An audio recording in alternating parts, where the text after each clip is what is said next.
Live everywhere. Daily Co's Radio on netrootsradio.com presents David Waldron. Kagro in the Morning Show.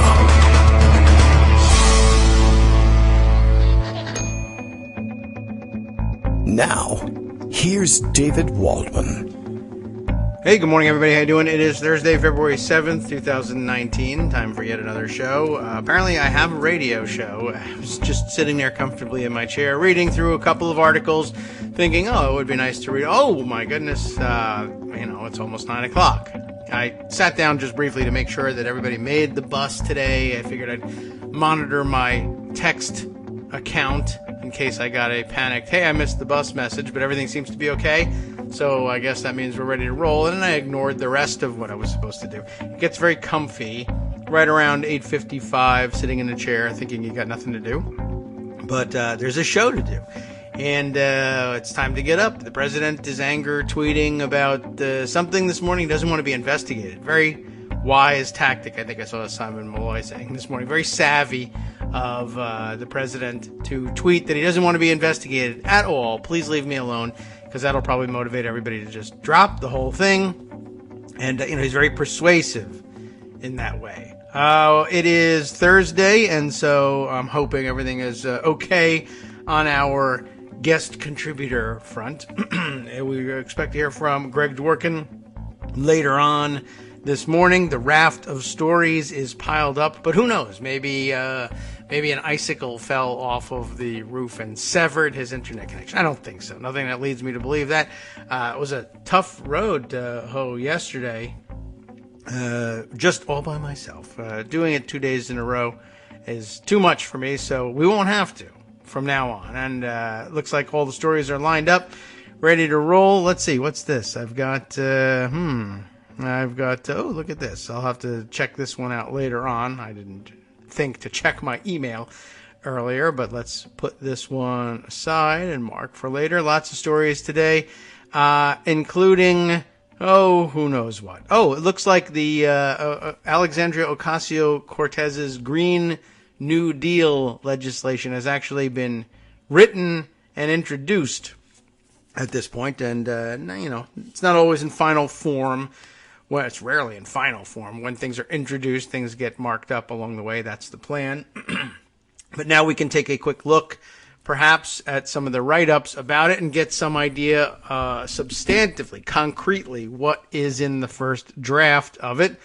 I saw a few people annoyed at some offhand comments that Nancy Pelosi had made about it in a Politico article this morning. That's what I was reading so casually before realizing that I had a show to do. And then I snapped off the phone and ran to the computer, and I hope, let's see, maybe it's still called up on my screen. Yes, that way I can put it in Pocket, transfer it over, and take a look at it. It's not it's not bad, but it's not what you really wanted out of a roundup of issues ahead of our, how come it didn't come through? Let me refresh Pocket again. There it is. The Pelosi story is mostly about other stuff. Post State of the Union address, for instance, Nancy Pelosi asked about that one. The title of the piece, Too Hot to Handle. Pelosi predicts GOP won't trigger another shutdown. That's the main takeaway of things.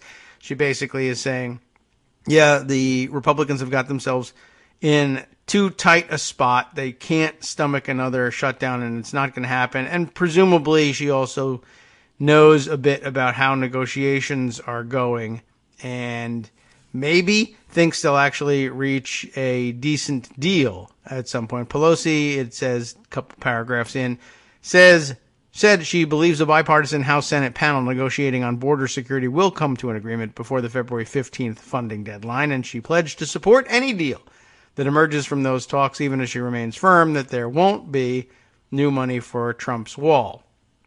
So she probably has a pretty good idea of she knows who's in the conference, of course, and has confidence that they will come out of it with the deal she asked them to come out of it with. And so that probably won't surprise anybody to find out she has a good idea what's happening there.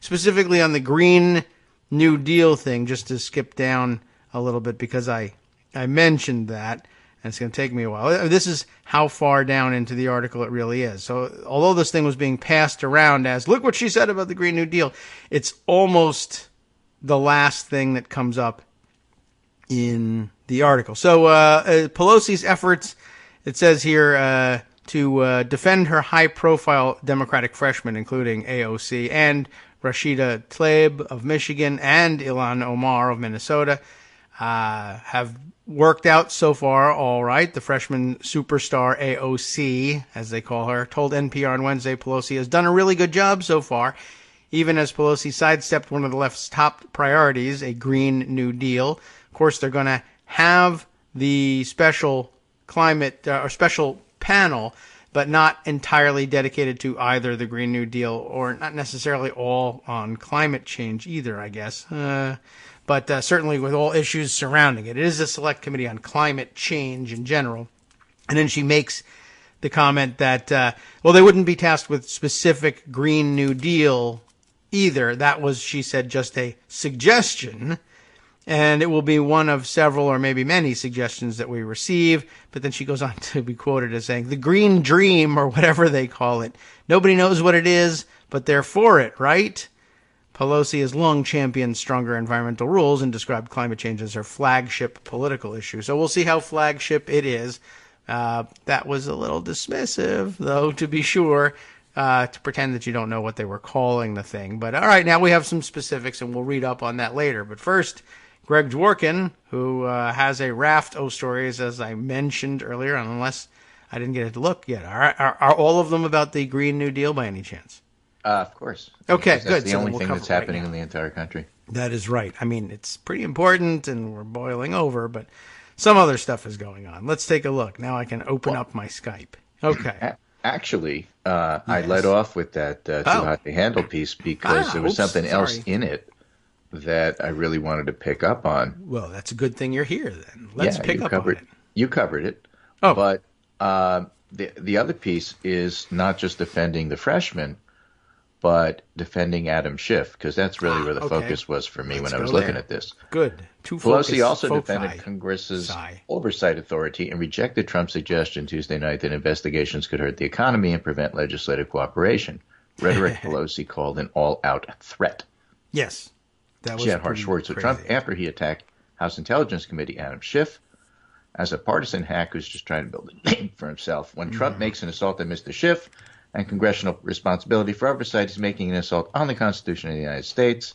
Separation of powers, co-equal branches of government. You know, by the time this is all said and done, everybody's going to make us go back to read the Constitution and see what Article 1 says, because everybody always cites that. Must be something about Congress, huh? Mm-hmm. Yes. Well, they got themselves listed first. Yeah. So while that's happening, Axios has this piece, speaking of Adam Schiff. Okay. Let's Axios them what they're saying. Congressional Democrats' war with President Trump is about to get personal. It's not going to get hot. It's going to get personal. Right? Because House Democrats, led by Chairman Adam Schiff's House Intelligence Committee, that's what do they call it? The Permanent Select House Committee or something like that? Yes, the House Permanent Select Committee on Intelligence. That's right. Are about to begin investigating Trump's family business. The Democrats are hiring staff with deep expertise at tracing cash flowing through complicated property transactions.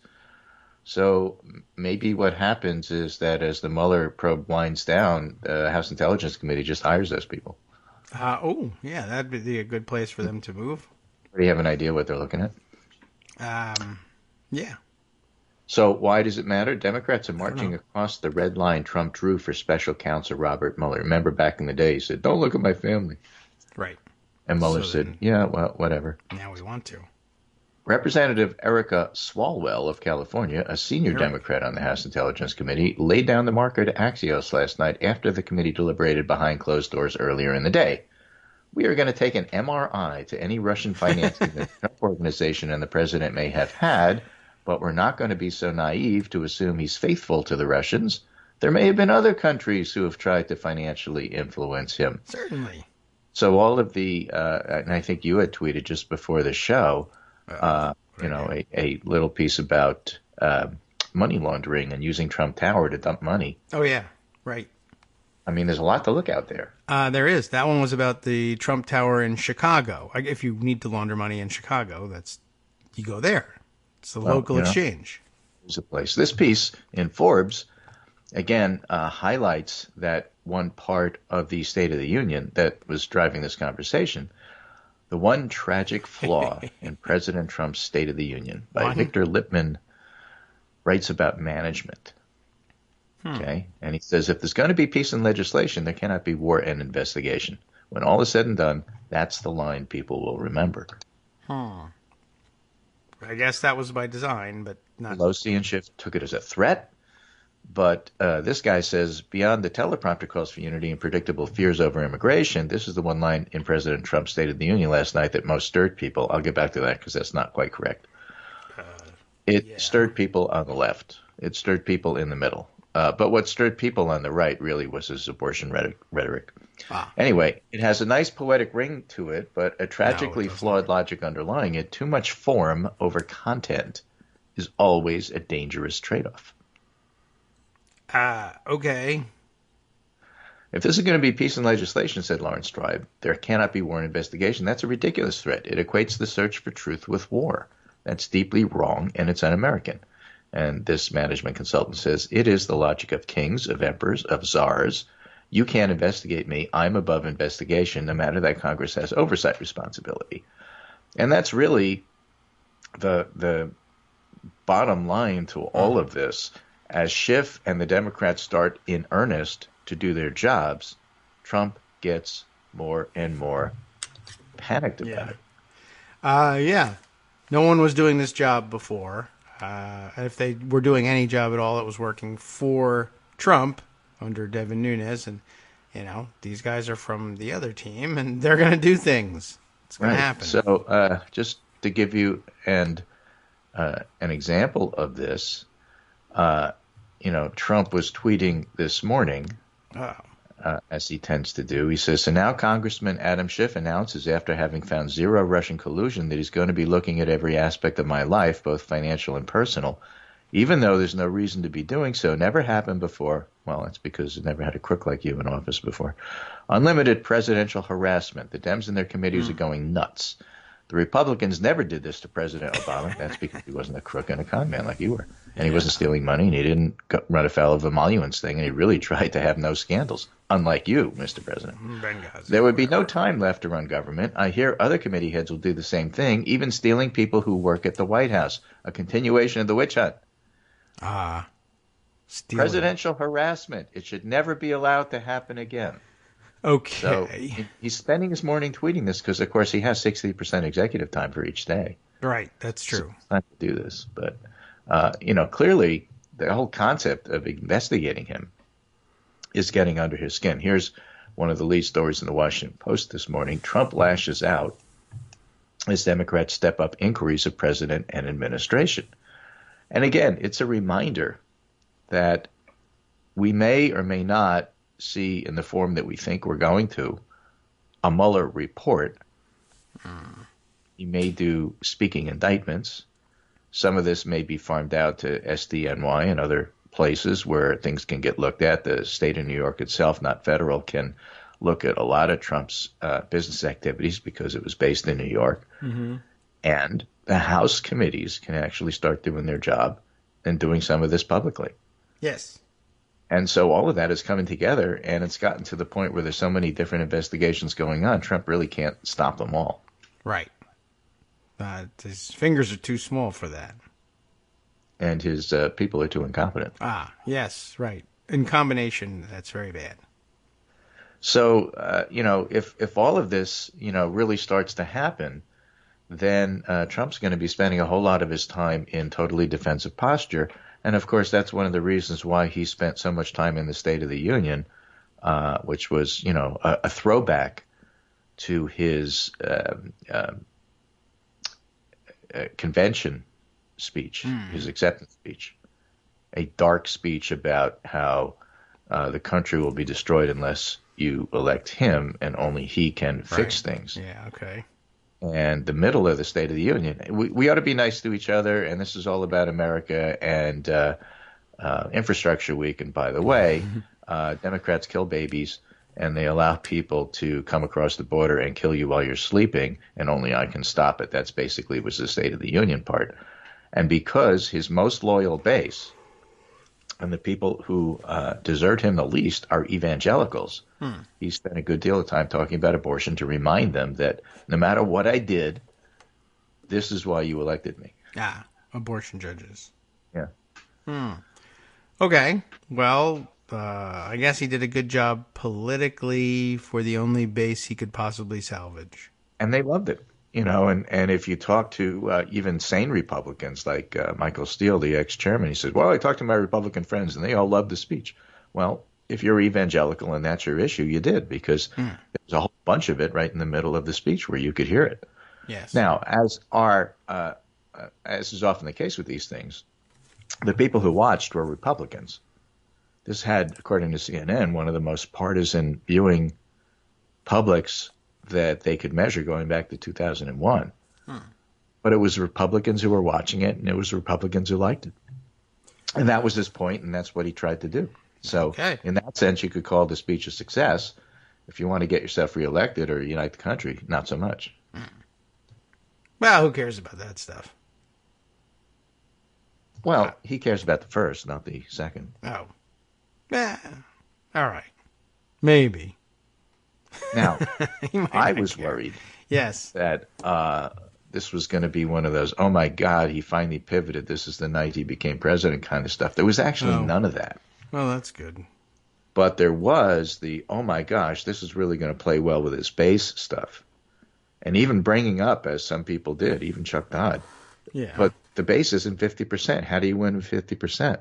And the argument there is, well, this solidifies the 45, and then you just have to make a few gestures with your hands, and that's what happened in 2016, and so it could all work out. And you know what? That might actually be as much as passes for strategy on the Trump side.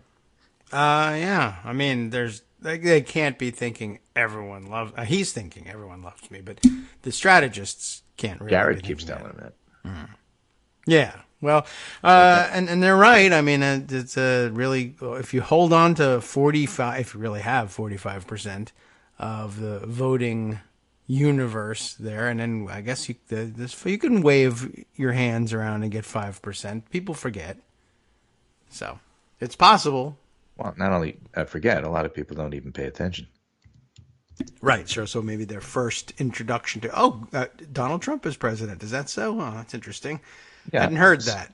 The problem with that logic, of course, is that when Trump was new on the scene, you could get away with that, or people might give you benefit of the doubt. But recent polling really suggests that a lot of opinion about Trump has become fairly fixed, and it has been. He varies his popularity in a very, very narrow range. He happens to be exactly at 40 today in the 538 reading of it. He dipped a little bit during the shutdown, which is why Nancy Pelosi is goading him into doing another one, or daring him to. But he doesn't get above 42 or 43, and the statistics, the numbers behind the polling says, well over 50%, somewhere in the 55, 56% range say they're never going to vote for him again. They're not going to vote for him next time, whether they did or whether they didn't the first time. He can't win with those numbers. So the analysis about, this will play well with his base isn't big enough to win. It's just, that is a hard fact. And yes, it's true that he's trying to consolidate his base, but he's going to wind up driving away the very same people that helped 2018 be such a strong Democratic year. So I just don't really understand what he's doing. But then again, I don't think he understands what he's doing. Well, that's easy enough to believe, I guess. I loved mentioning yesterday how it happened this year that the State of the Union coincided with so many people finding out that they weren't getting any tax refunds, or that they owed money for the first time. That was really...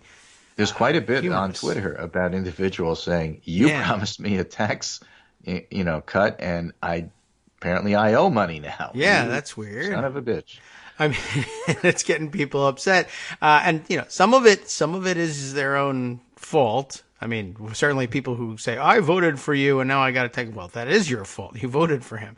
But they could have, you can control how your withholding goes if you're paying attention. But still, it's, most of the articles point out the way people perceive their tax burden is colored enormously by the amount they receive in refunds, even though that really doesn't have anything to do with it.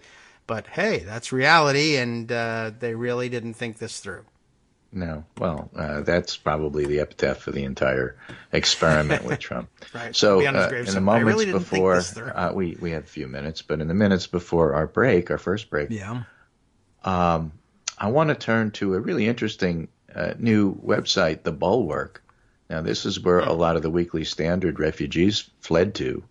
I see. After that place folded, but they're not reconstructing it the way the Weekly Standard was. They actually have some really interesting authors here. One of them is Molly Jong-Fast, Erica Jong's daughter, who is an author in her own right, liberal.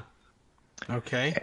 And Not she Kim got a great Jong-un. piece yesterday, called Seb Gorka is a National Treasure. Ah, yes. When in doubt, always go full Gorka. And it starts with this wonderful quote from Will Sommer at the Daily Beast. It says, I asked Sebastian Gorka about his tweets. He told me to go outside and lick a metal street lamp. Oh. Now, he's a man of many distinctions. He was one of the first Breitbart alums to be tapped to serve as U.S. president. Good reminder, he used to work at Breitbart. Mm-hmm.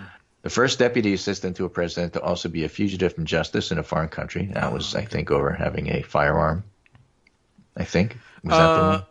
No, I think he also was that had in this country? that was in this country. Fugitive from justice in a foreign country. I think Hungary wanted him for something. I mean, they didn't want him at first. Now they wanted him back, but for prosecuting. He was wanted on a weapons charge. The right? White House employed a Hungarian fugitive for 7 months, according to an arrest warrant that appears to show Sebastian Gorka was wanted there on weapons charges as of September 2016. That's interesting, because he would have. This would be his second weapons charge then. Yeah, first reported by Hungarian online outlet 444 and BuzzFeed News is for firearm or ammunition abuse. What does that mean? I don't know. Details on the alleged crime triggered the warrant were scarce. It could have resulted from an incident as far back as 2009, and Hungarian police did not respond to a request for comment. You know those Hungarian police. Yeah, well, our relationships with them are a little strained right at the moment. Anyway, in short, at some point in the medium future, Donald Trump will be gone. The executive branch will return to something resembling normalcy. Yeah, maybe. And people like Zeb Gorka won't be allowed within sniffing distance of political power, so we ought to appreciate him while we still have him. Okay. I guess that's fair to say. Few presidential advisors ever struggled with security clearance the way Gorka did. Of course, Jared Kushner did. Yes, still working on that one. Shortly before he was fired, he had his clearance revoked while he was on vacation. And even now, 2 years after his departure, the fact of his clearance is being investigated by the Democrats. So that's another thing that they're doing. Adam Schiff not only is looking at Trump family business, he's not only looking at the relations between Middle Eastern and Russian countries. There's, of course, all of that Southern District of New York inaugural stuff, which seems to be vast and will go on for a while. But also a reminder that Democrats in Congress doing their oversight function are starting to investigate how people got their clearance. Yes, and good. That includes Zeb Gorka, and it includes, of course, Jared Kushner, neither of whom should have had it. No. Somali writes, the Hungarian dragon came to Trump World offering himself as an academic, and even though his credentials were somewhat questionable, yes, the vanity plates on his black Mustang, the poor man's Darth Vader sports car, told you everything you needed to know about his tough guy bona fides. In case you wanted an extra helping of bona fides, there's this Gorka-ism. The era of the pajama boy is over, and alpha males are back. Because Lord knows there's nothing more alpha than talking about how alpha you are while sitting in a satellite cable TV studio talking into a camera. Yes, quite alpha. And by the way, what are those vanity? Oh, The vanity plate spell out A-R-T space W-A-R. Oh, yeah. So the art of war. That's his vanity thing there. Yes, because so much war he's involved in. Right. And it hasn't been all green rooms and think tank splendor. He's had to hustle with the base, too. He gave an amazing interview with a magazine called Recoil. Oh, boy. Tagged the ultimate firearms destination for the gun lifestyle. That's one you subscribe to, right? Yeah, gun lifestyle. I like it. He's getting arrested all the time for bringing them on planes or abusing them or whatever in Hungarian. Right, in which he divulged all sorts of fascinating personal details that attest to the return of the alpha male. For example, as a kid, I loved long-range prone position rifle shooting at Bisley in the UK. Once a month, my dad and I would make the trip and shoot 7.62 bolt actions with iron aperture sights at 1,000 yards. Yes. I love the delay between the ignition and the bullet hitting the butts. He loves hitting the butts. Yeah. He also always carries with him a tourniquet so he can deploy it with one hand. Oh, yes. Right. By the way, on that subject, we're about to go to break. I did see somebody tweeting about that the other day. He says about that tourniquet. I can deploy it with one hand, he brags in this thing. That is a tourniquet designed to be deployed with one hand, so you can put it on yourself. Right. So to finish up, like so much else about Gorka, his resignation, his doctorate, his predictions, his alpha bear status turned out to be all cracked up. But just be warned, you may think he's ridiculous, but someday the White House is going to be run by boring, semi-competent technocrats again. It's him. Yeah, we probably will. That's that's true. And this was a good piece. I did see it yesterday. I didn't get a chance to read it. Introduced me to the Olmec head concept right in the first paragraph. I had to look that one up or click on their link. Quite interesting. He does look a little bit like that. What a guy, Seb Gorka. Okay. All right, we'll be right back after this 2-minute break and catch up on a few other things and maybe some other idiotic presidential advisors as well. Hi, everybody. It's me, David. Let's change things up from the old fundraising pitch for just a minute and talk instead about how you can be a part of our show. If you've got a smartphone or any other electronic recording device, why not sit down and record a segment for us? Read us an important article and give us your take. Read one of your own original essays, or even just give us your commentary on something you'd like to share that's important to you. Then send the file to me at kagrox@gmail.com, and I'll try and work it into the show. Short segments, a few minutes in length, are easiest to fit in. And of course, I can't always guarantee that I'll be able to play everything, but if you've ever shouted at your radio or TV about something you wish was being covered, here's your chance to change that. Make the show your own. Send your submissions to me at kagrox@gmail.com.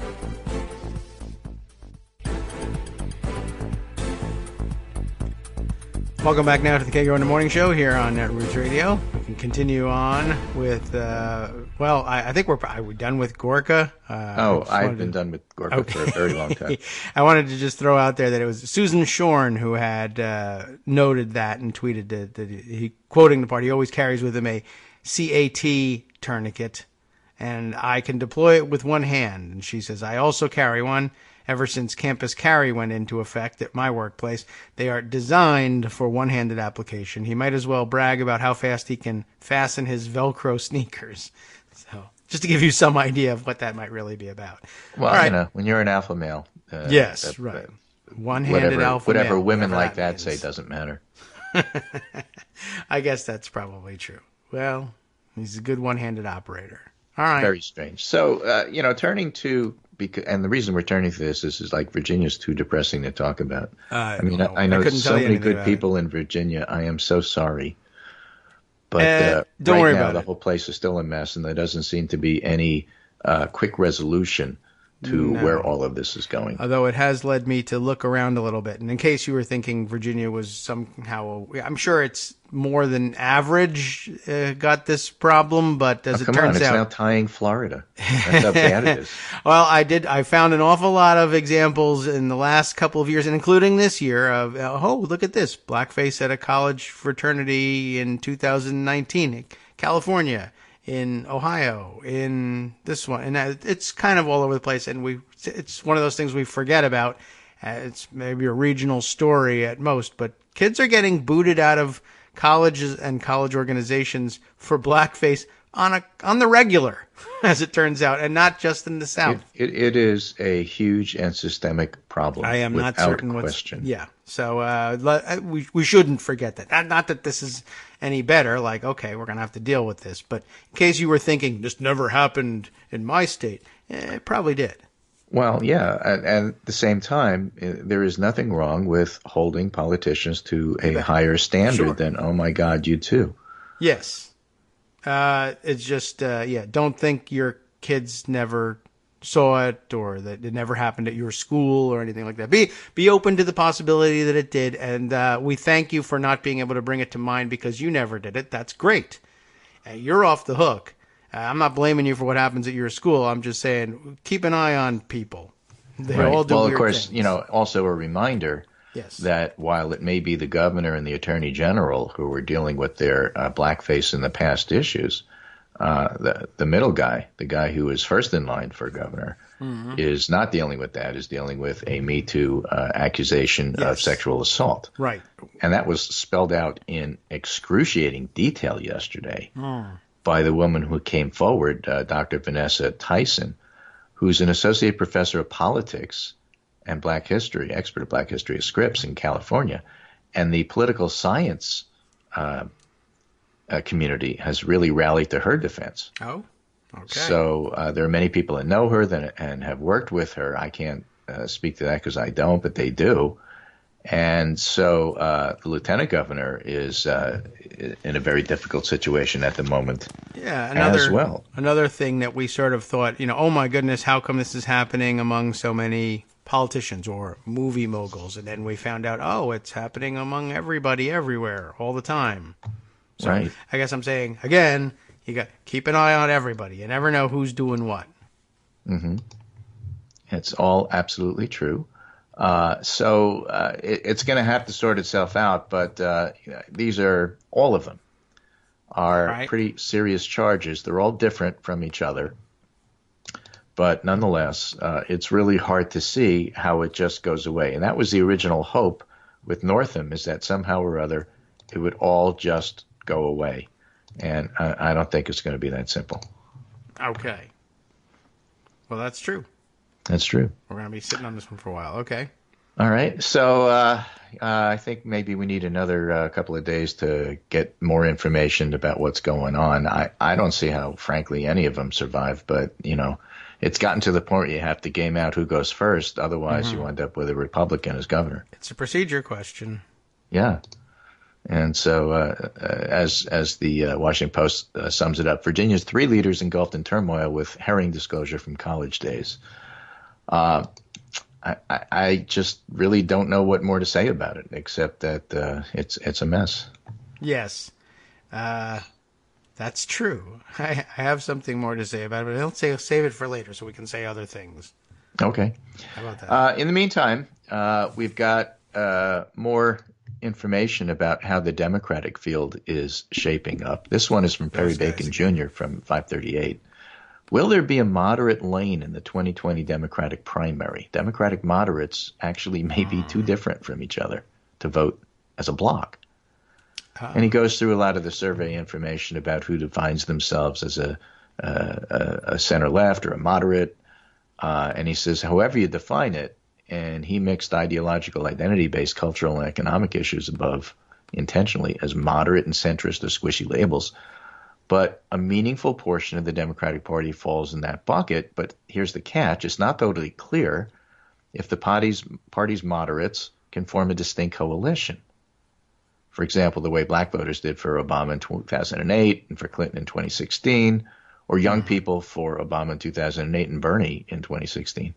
Most polls don't release detailed breakdowns of Democrats who identify as moderate and conservative, so it's a bit hard to describe the group. But he talked to Pew Research Center to try to define it a bit better. 54% of Democrats overall identify as moderate or conservative. Okay. And they break down as either white voters without college degrees, that's 30%, black voters 22%, Latino voters 21%, and white voters with college degrees 16%.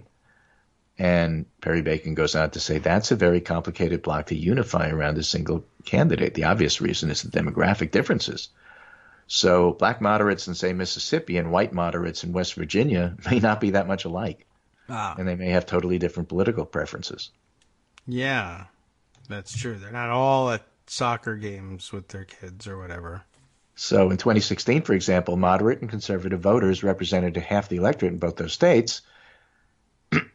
And Sanders won West Virginia and Clinton carried Mississippi, just as an example. So they may have identified themselves as moderates, but they had totally different candidates that they were behind. Okay. Well, all things in moderation, including your candidates. Right. So, I mean, if you're looking at a Joe Biden who hasn't gotten into the race yet, for example, it's just not so easy to say, okay, well, he'll just get those people. Well, those people are a whole bunch of different those people. Right? Okay, true. And also, if you have an affinity for one part of the coalition, that may be a de facto declaration you're not aligned with another part of it. I don't think it's an accident that Clinton's strong performance of black voters in 2016 coincided with a steep decline compared to her 2008 numbers in West Virginia. The political moves it takes to become the candidate that black voters support in a Democratic primary may make it impossible to be the candidate backed by West Virginia Democrats. So you got to juggle all of those things. And who could appeal to all four? Well, Starbucks CEO Howard Schultz says he could. But we don't believe that. He's just saying that he says that, right? Right? But maybe Democrats who call themselves moderate just don't like the connotations of the term liberal, even if they share the values of liberal Democrats. So we could just be looking for a candidate with some ability to connect with black and Latino Democrats and white Democrats with and without college degrees all at once. That might be Joe Biden. He's fairly liberal. He's done a bunch of stuff that they list here. He's got name recognition, but hard to know. Just very hard to know. Moderate politics, Perry Bacon says, aren't going to draw a lot of campaign donations in a field full of popular liberal candidates. I'm curious to see how Amy Klobuchar plays, though. And he does mention her. Okay. And she's one of the candidates that we're talking about today because she's going to announce this weekend. White, big city college educated pundits may be overhyping Amy Klobuchar as a candidate who can appeal to all moderate voters because Klobuchar kind of embodies the white educated moderate political style of many of the pundits. A successful candidate for the moderates needs to win over black and Latino moderates who are nearly half the bloc, and they can't just be a spokesman for the never-Trump Republicans turned Democrats. True. Right? Klobuchar could appeal to this entire coalition, but so could Cory Booker, Mitch Landrieu, Beto O'Rourke, and that makes breaking down this group difficult. So he says, in the end, I think the safe bet is that moderate Democrats really aren't a cohesive bloc. He expects black voters, Perry Bacon Jr. does, Latino voters, white voters with degrees, and white voters without degrees to split their votes. And you could imagine Kamala Harris, for example, winning black Democrats of all political philosophies, but losing moderate whites without degrees. You could imagine Sanders winning moderate whites without degrees, but not moderate blacks or Latinos, and you get the idea from there. But anyway, it's a big, sizable chunk of Democratic voters there, and they'll matter whether they unify or whether they splinter, which is a good point. You don't have to have – there's such a large group. Yeah. You don't have to have 100% of them to do well. Just like anything else, you just need to, mostly win a majority of them. Right. Now this one is from Liz Mayer, who is a Republican strategist on the outs. She's a never-Trumper. We're done with Perry Bacon Jr. Cheeseburger. She's over at the Bulwark. Okay. And she has a nice piece today. It's actually a well-written piece here. Kamala Harris, frontrunner. She's got money. She's got a good staff. She's got lots of TV time. And she's also not bad at Twitter. You may recall about a week or two ago we mentioned that she was actually in third place in the Twitter engagement race. Oh, yes, right. Right behind Trump and Alexandria Ocasio. She was third. And you don't usually think of her as a Twitter presence.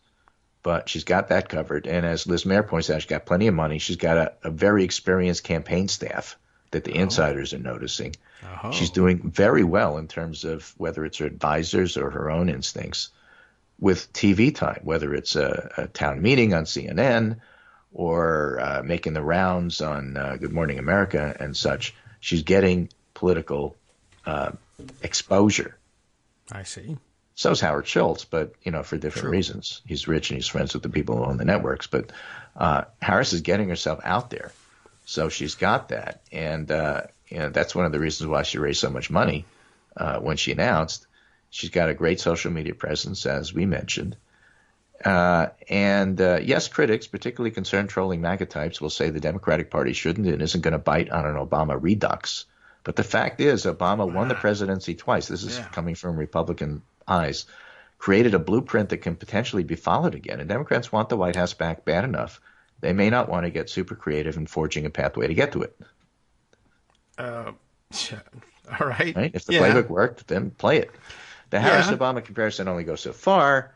But for the time being, at least, count Harris as a front runner and a contender. Undoubtedly, there'll be others, but she's off to a solid start. And I think that's correct analysis. She's absolutely one of the prime players. You might even put her in first place at the moment with people who have actually announced. Yes. Okay. Fine. So fine. All right. So we'll have to watch her. Now, Amy Klobuchar is going to announce this weekend. And whether she is overhyped or a dark horse remains to be seen. There's a hit piece today in the Huffington Post about her her, quote, mistreatment of staff, end quote. Oh, yes. I've heard of this. But the money paragraph there for me, the nut graph, as they say in the business. Some people who work for Klobuchar say they value the experience. Klobuchar is an unrivaled command of details, puts in long, enthusiastic hours, and simply demands that her office meet those same high standards several former staffers maintain.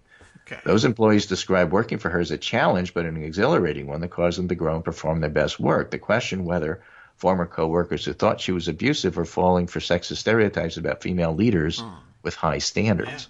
Could be. Matthew Dowd throws in, concerning Klobuchar's story and being hard on staff, would you rather have someone who has high staff turnover because of holding people to a high standard, or a president who has high staff turnover because of incredibly low standards?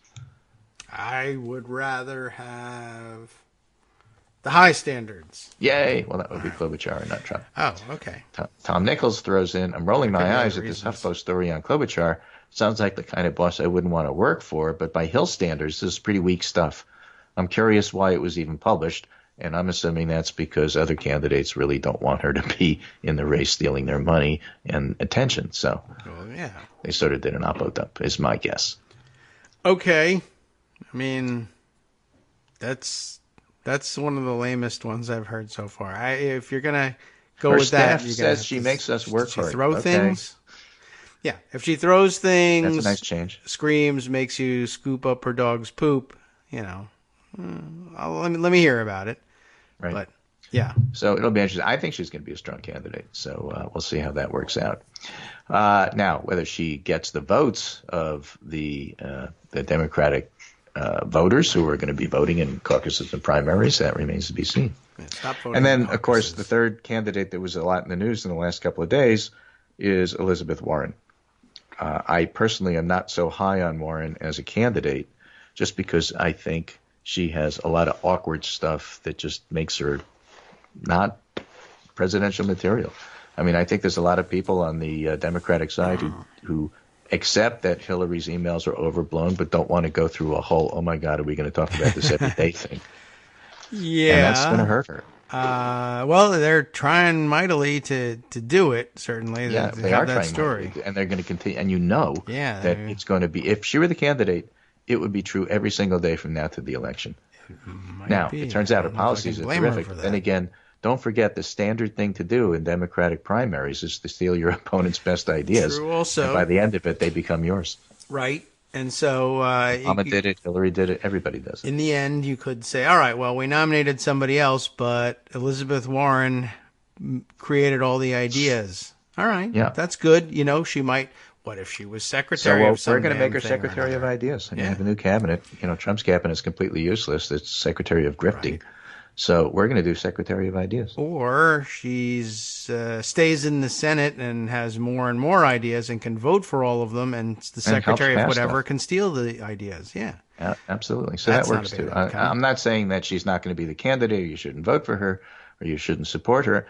I'm just pointing out she's going to have issues, and it's pretty clear. Here's a Washington Post story from today, just as an emblematic, of this. After new document is revealed, Warren struggles with questions of identity. This one has to do with a law professor at the University of Texas, and filled out a form from the state bar that asked her to list race, and she printed American Indian. Now, that's at the time she presumed, I suppose, that she was. Yeah? Right. Very straightforward. But is that good enough for voters? I don't know. Does that justify racists calling her Pocahontas all the time? Of course not. But, again, going back to the way we started the discussion, well, his base loves that kind of thing. Yes, they do. It's true. They do. Which makes everybody else. This is a dumb thing. I feel bad about it. And I don't know. I mean, this is on the one hand. On the other hand, this is a really, really dumb thing. Yes. And most people covering her actually get it wrong. In terms of what the actual DNA stuff means and how you interpret it. But the other hand but none of that is the point. Why did she do it? Why did she roll it out in a way that actually wound up not playing well with First Nation people who commented on it? And where are you going with that? And why is this going to help? Yeah, I don't know. I mean, it certainly could have been spun differently. Well, what can I tell you? I mean, it's a dumb issue. I don't really want to work on it that hard. But the other side of the coin, though, is when you have issues, how you respond to the issues tells you something about the candidate. Something. Yeah. I mean, Ralph Northam took a situation and made it way worse with a dumb press conference. Yeah. That showed him completely confused and not exactly genuine. Right. I don't know. I'm not certain Elizabeth why she Warren has had this stuff plaguing her since she was, ran for Senate in Massachusetts. Yeah. And I often describe her as awkward because some of the ways that she handles these things is awkward. Yeah, well, she is an awkward person, and not because of this story. She was an odd duck to begin with, and it was amazing that she made it to the Senate. And you might have to leave it there. I don't know. But yeah, I don't know why she didn't just. Who knows? I don't know whether it would have played any better or not. But it seems to me, I've always explained the Native American story as at the time she found out or heard the stories that she might have Native American heritage. I'm sure why is that? Oh, it's very exciting to hear that. That's really fascinating. That's something really interesting about me, and I'd like to share that with people. Now, if it comes to, well, we were going to hire this other person, but we hired you instead because you said you were Native American, then you would say, oh, that's bad because I'm not steeped in the heritage or anything. I just found out from a grandmother that I might have that. And I was excited to share that, and I didn't put it, and none of the forms that she put it on, do they weigh anything like that? So it's not like she was applying for small business assistance based on it. But yeah, in hindsight now, it looks like it wasn't thoroughly researched or vetted. And in addition, then, now you have a much more awake and aware and vocal Native American activist presence on platforms where other people are finally paying attention and trying to, key in on their issues. And this comes at a bad time for that. Whereas, if you say in the 70s and 80s, that was like, I was excited by that. I wanted that to be true. And well, let's just say, to wrap it up, that, whether you're talking about Virginia or California, as you pointed out, and many other states, whether you're talking about this, things that were done in the 1980s, then looked at through a 2019, 2020 prism, tricky stuff. Usually and true we're of going to any have to come to decade. grips with a lot of this because, it's, now that social media and the internet prints everything, yes, it's going to be dredged up. And if the Oppo researchers don't do it, somebody's going to do it. The 80s were bizarre. What were you all warming your legs for? It wasn't that cold. I don't know why the leg warmers were such a big deal. Also scrunchies. There was an awful lot of facial hair as well that people are probably very embarrassed about now. Yeah, right. You should put Especially the the leg warmer mustaches. over your face. That would have been much better. Anyway, so that's all going on, and we'll have to sort through it. So that's the wrap up for today. This is Greg Dworkin speaking with my good friend David Waldman Kagro in the morning. Missed you yesterday, but was otherwise engaged. And I'll be back with you on Monday. Okay, let's do that then. Okay. All right, that's enough. All right, well concluded. Greg, thanks for your help. We'll talk to you again on Monday. Have a good weekend. I think they did, and about 20 years later, begin wearing leg warmers around their necks, and they widened them a little bit and called them infinity scarves, I think, and everybody got into it, and it was a good outcome for everyone. Neon colored items, brightly colored, very baggy Benetton sweaters, a lot of questionable ideas in the 80s. Ponytails in the side of your head was another one. A lot going on that people should be upset and embarrassed about. Armando had some comments on the side here, by the way, just noting for the record here that the reporters on the, was it HuffPost story about Amy Klobuchar, the reporters, he says, are denying that it was an Oppo dump, and that a better view of the story perhaps is the question. And I think this probably, did this come up in the article? You would think that it would. It certainly has come up in the discussion. Would a man have that kind of story written about them? And the answer Armando gives, and I'd agree, is probably no. That's and that I think was noted in Greg's summary of it, is that it's the sort of thing that maybe people are susceptible to bias about this, that somehow a demanding woman boss is viewed differently than a demanding man boss. Male boss? What would be the better way of describing it? Anyway, I don't like referring necessarily to women as females. I think that's sort of a weird, stilted cop talk construction. I don't like it. But anyway, yeah, that's probably true. I mean, you know, that's a basic and recurring stereotype in almost any line of work, that men who are demanding are leaders, and women who are demanding are, hen pecking, whatever. That happens quite a lot. So it's entirely possible. I don't know a great deal about Amy Klobuchar, to be honest. I mean, she's been a solid player in the Senate and keeps an even tone in the face of stressful situations of great adversity, like in the Kavanaugh hearings. But and so it surprised me, for instance, the story that she was such a demanding boss, if that's the way they were putting it. But that does not sound like that's not a downside for me, I guess. The description of, if you say somebody's a demanding boss, it's like, well, I might want to think twice about, do I really like this person and what they're doing enough to work for them? On the other hand, having them work on my behalf, yeah, I want a demanding boss, you bet.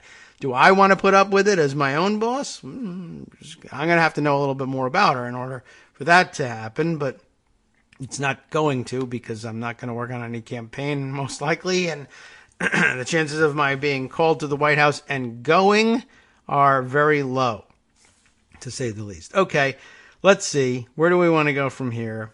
Lots in pocket. I did mention that there was something that I wanted to bring up about the blackface issue, but I was going to save it for later, and I will bring that up now. And it's not a substantive comment or insight on the issue. It's just something I happened to see fly by on Twitter and just thought, wow, this is an indication of how pervasive the how will we put this? How pervasive the ignorance about the issue is. I guess is the best way of putting it. How else do you explain this? This is a tweet from CBS News that has, and I guess, do I retweet this thing? I guess so. I mean, okay, if you're listening live, you should see this thing. I just retweeted it. You won't believe this. How do you make such a thing? Why do you make such a thing? Even without all right. Gucci removes $890, there's a lot wrapped up in this sentence, $890 blackface sweater. And I don't know if they called it that, but here it is described that way in quotes here, blackface sweater. And you can see why when you see the picture. Apologizes after receiving backlash. Here is a catalog shot of this thing there and their apology. Now, mind you, if you are listening and don't have access to Twitter and can't see it, or you're listening later as a podcast, you won't be able to imagine what is this thing. But it is a wool sweater, like a turtleneck, like an absurdly long turtleneck that you can roll up over your face, over even the bridge of your nose.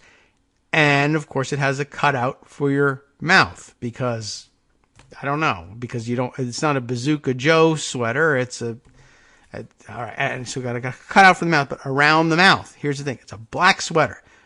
No distinguishing markings that I can see anywhere else. I think there's some very subtle black on black striping down there in the body part of it.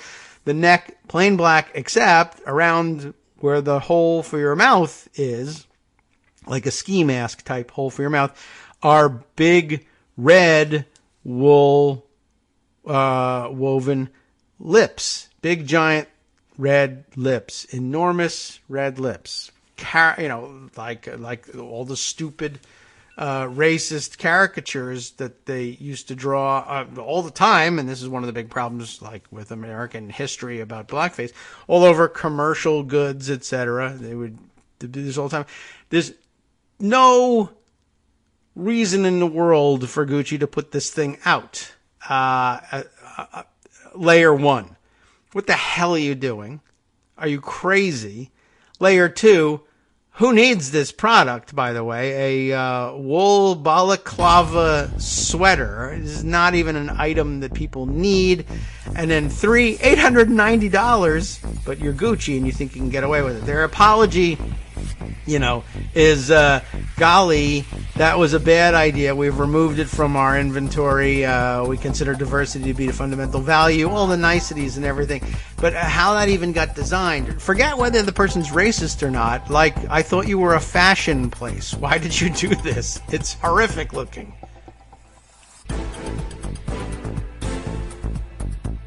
Welcome back now to the Kagro in the Morning Show here on Netroots Radio. So some of you have seen this crazy sweater that I tweeted around. Some of you, I guess, probably just heard the description of it. This one, it's just inexplicable on so many levels. Not the least of which is, again, Gucci is supposed to be a fashion house, and why they didn't look at this thing and say, we're doing ourselves no favors with this, even if somehow, let's say you wanted to be, I want to be racist here at Gucci. We need more racism in our line. Why you would design this thing and say, yes, we should put our name on this because I want to be racist. Even then, you would say, it's just not up to the Gucci standard. We need to be more fashionably racist than this. Certainly more colorfully racist. This is a dumb thing. And as a product, I'm not certain we, really need this in our line. For instance, you could wear a scarf or an actual balaclava and that's another thing, I guess, on another level. Like, okay, I'm sitting there as the head of Gucci Designs or whatever. And by the way, Gucci is about to fail. Sell all your stock. Not seriously now. I'm not giving you stock advice. I'm saying if I'm the head of Gucci fashion decision making, sell immediately. I'm not, so I don't know if they have stock. I don't know if they're a public company. I don't mean any of that. SEC, don't come and bother me. But if I'm sitting there making decisions about Gucci design, right, and you come to me, I'll be trying my best. I'm sure it's a very lucrative job. I don't want to lose it, right? I'm trying my best to uphold the values of the Gucci brand. But I'm racist. Okay. So here's what happens. We got this great idea. I know you're trying to make the line more racist. Yes, you heard correct. What do you have for me? Preferably something about blackface. Yes, right. And to that end, sir, so you can tell it's a fake story, sir, we want to do a balaclava. A Gucci balaclava, really? Have we ever done one of those? I don't think we have. But it's not just any balaclava. It's actually integrated into a wool sweater or jumper, as they're saying here, which is sort of the UK term, right, for this sweater, maybe? Anyway, so here's the thing. It's a clever design. I like the idea of integrating it into the turtleneck sweater, but this is real. That idea is a lot less Gucci and maybe a lot more like maybe you want to take this to, I don't know, garbage place. I don't know. It's REI. It's an outdoor store idea. Take it to Eddie Bauer. Maybe they would be interested in something like this. Gucci doesn't do turtleneck balaclava hybrids. That's not up our alley. And when it's not deployed as a balaclava, by the way, do you roll it down? Are the lips hidden? Is it just like a roll neck sweater that doesn't look like it has hidden racist facial features painted woven into it? Can you disguise? Can you wear it regularly? Is the question. Now, if you can do that, if it's a surprise racist thing, then it's fine. It fits with my new vision for the direction of the future of Gucci. But as you've illustrated it to me here, I just don't see it fitting into the Gucci aesthetic, let's say. And then they would say, that's where you're wrong, and that's why you're fired, and that's why everyone's selling our stock. You can't be at the... So, I don't know. This is one of those things that I would love to be able to witness the development meeting for. I'm a process guy. I want to know how they came to the decision to say, need a balaclava jumper. It should be Gucci branded. Don't slough it off to some other off-brand thing we own under the Gucci umbrella. And 3, let's incorporate vicious historical racism into the product. That would be great. And yet it happened. I mean, haven't we seen before also, like Walmart keep having to like pull concentration camp looking pajamas off of their shelves, and people who find, oh, look at this, so somehow we let this thing go with swastikas designed into it, into the wallpaper pattern. How did we do that? I don't know. If it's a genuine mistake, I'd like to see it. I'd like to see how it gets made. It would be a comic. There's a great reality show somehow in salvaging the boardroom security video footage of these meetings and like amazing gaffes that in hindsight you can see coming from miles away, but they remain oblivious to. I think it would be fascinating to witness those evolutions. Anyway, it's weird. All right. Well, lots of people enjoying the idea. Gucci's attempt to corner the luxury racism market. Says Neil, our ideologue pal. It's a part of the market, and it's worth taking a look at, I guess. Let me see. Scrolling back here to see what other items I need to bring up. Yes. I forgot to bring this one up, but this is another marketing note. Bill in Portland, Maine, in sending out his regular morning tweet here today. I saw him tweeting about this earlier.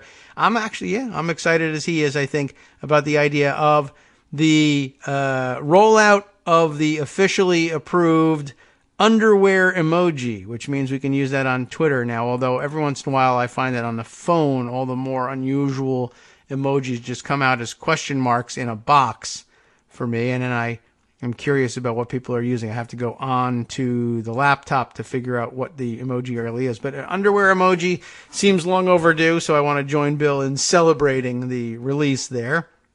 And that's interesting. So it's the Unicode Consortium. Are they the people in charge of these things? I keep wanting to read it as Unibrow Consortium, and that's probably true about the membership, but that's not what they're all about. I think that's really weird. There's another interesting story too. I saw a lot of Bill tweets this morning.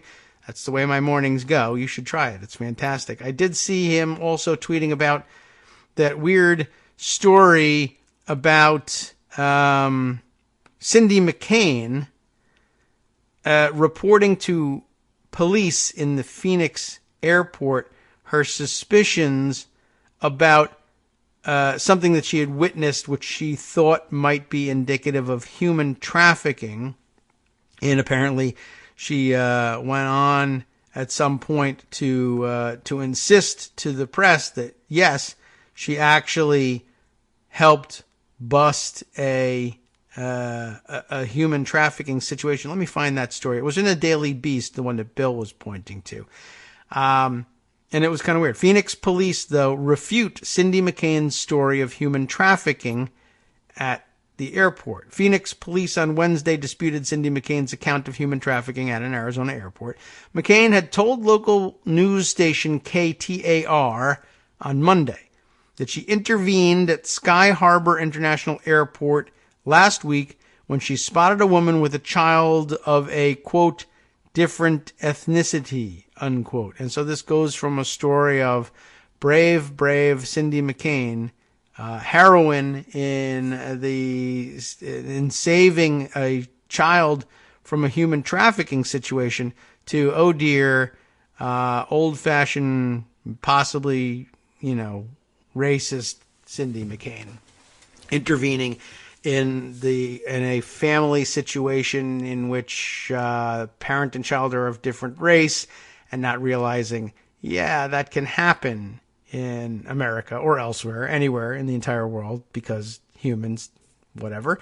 But then, of course, it struck me too, as it did with other tweeters in response to this story. Doesn't she also have a child in her family of a different race? They adopted, as I recall, a Bangladeshi girl some many years ago, and quite famously took a lot of abuse for it at the hands of George W. Bush, who rode that racist meme to the presidency, as a matter of fact, to, I think, the everlasting ire of the McCains. And yet, so that's it, a child of different race from the parent, and so it must be human trafficking, as opposed to my very noble explanation for my own family. Seems very weird. On the other hand, I do want people looking out for human trafficking, and, better safe than sorry, I guess. And I hope nothing horrible happened to the family. Doesn't sound like it. Sounds like the police straightened it out pretty quickly. But anyway, the rest of the story, it's just weird, right? The rest of the story, she says, I went over to the police and I told them what I saw, and they went over and questioned her. And by God, she was trafficking that kid, she was quoted as saying. And that's weird because she was not. So why would you tell the news people that by God, she was? God should shut you up, I guess, apparently. Although she went on to claim that the woman was waiting for the guy who bought the child. The child to get off an airplane. Phoenix Police Sergeant Armando Carvajal, not our own Armando, but Armando Carvajal, told KTAR that police conducted a welfare check on the child, and I'm glad, and found no evidence of criminal conduct or child endangerment, and I'm glad of that too. I hope it's true and correct. McCain, who is reportedly the co-chair for the Arizona Governor's, Council on Human Trafficking, responded on Twitter Wednesday evening apologizing if anything else I have said on this matter distracts from if you see something, say something. All right, so that's proper. You ought to apologize for having been wrong about it. And it's odd, though, that you went to the TV news station and said, by God, it worked out just fine. I was right. She was selling a child. No, she wasn't. Why did you say that? You could give an interview and saying, I intervened in a situation yesterday, and I really thought that there was human trafficking going on. And if you haven't if they haven't done the welfare check, then you say, I don't know what the outcome was, but I really felt like I wanted something said. And if it's not, then I apologize for interfering in people's lives. But you can never be too careful about these things. I mean, you actually can be too careful about them. But if you are over the top, then you're not really being careful. You're just being reckless and maybe racist as well. Anyway, I just thought that was a weird story. It's making the rounds. It's odd. Don't know why. I don't know why people can't spin things better right off the bat, whether it's their excitement about Native American ancestry or anything else. Okay, let's see. Moving on to a couple other things. Yes, right. Well, there was the new Green Deal mentioned early on and the introduction of the bill, and that's the sort of thing we probably ought to spend a little time on. That's substantive. I have a piece here from Crooked Media written by Greg Carlock and, do I have this right? Yes, Julian Brave Noisecat is what it says. I don't know what to make of that. Noisecat. That's interesting. Okay. Julian Brave Noisecat. I like it. And in this rendering of the name, it's one word, like Noisecat, but capital C. So it's a compound word. It's interesting. I like that. Okay. There are a couple people I would like to say, I would describe you as a brave Noisecat. Sure, absolutely. Well, okay. What's your Green New Deal? What is it? That's the title of the piece. This substance of the piece, hopefully the body tells us a little bit more about it. The introduction of the first comprehensive Green New Deal legislation is a small step, it says, toward the goal of saving the planet, but it also marks a metamorphosis of the politics of climate change, which sounds like a bigger step, I think. The resolution. It's a resolution. Already I'm interested. Which Representative Alexandria Ocasio-Cortez will introduce, I guess it's not done yet, in the House alongside Democrat Ed Markey of Massachusetts in the Senate, so they won't in fact be alongside one another when they do it, will outline the scope, goals, and projects of a new Green Deal. So it's not new Green Deal legislation at all. It's a resolution outlining what Green New Deal legislation should have in it. So it is a very small step at that. The resolution recognizes that the goals of a Green New Deal should include eliminating carbon and other forms of pollution while securing a just transition for all communities and workers, creating millions of good jobs, golly, I'd like that, and fostering greater community resilience. I'm sounding disappointed because I thought this was going to be substantive legislation on like how you would do such a thing.